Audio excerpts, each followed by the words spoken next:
Welcome to Time News. Private travel బస్సులపై తనిఖీలు నిర్వహించిన నాయుడుపేట డీఎస్పీ చెంచుబాబు, పట్టణ సీఐ వెంకటేశ్వర్లు, ఎస్ఐ భానుప్రసన్న. తిరుపతి జిల్లా నాయుడుపేట అమరావతి సెంటర్లో ప్రైవేటు ట్రావెల్ బస్సులపై నాయుడుపేట డీఎస్పీ చెంచుబాబు ఆధ్వర్యంలో పట్టణ సీఐ వెంకటేశ్వర్లు తనిఖీలు నిర్వహించారు.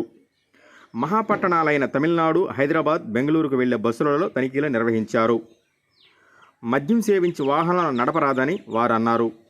బ్రీత్ అనలైజర్ ద్వారా డ్రైవర్లకు డ్రంక్ అండ్ డ్రైవ్ పరీక్షలు నిర్వహించారు. బస్సుల్లో ఎమర్జెన్సీ విండోలు, కార్బన్ డయాక్సైడ్ సిలిండర్లు ఉన్నాయా లేవని పరీక్షించారు. సుదూర ప్రాంతాలకు ప్రయాణం చేసే ప్రయాణికులకు ప్రమాదాలు జరిగినప్పుడు ఎలా ప్రాణాలతో బయటపడాలో వివరించారు. ప్రైవేట్ ట్రావెల్ బస్సులలో ప్రభుత్వ నిషేధిత వస్తువులు తరలిపోతున్నాయా అనే తదితరాలపై పోలీసులు తనిఖీలు నిర్వహించారు.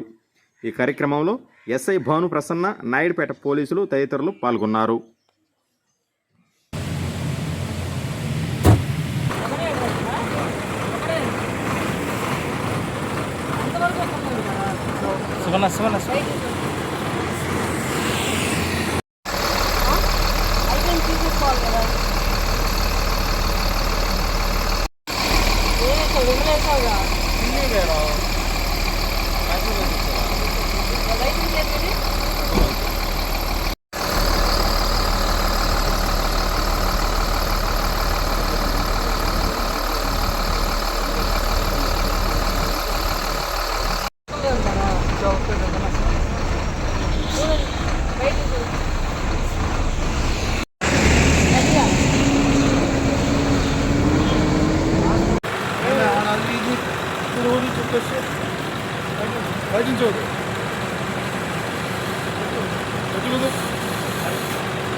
ఆటో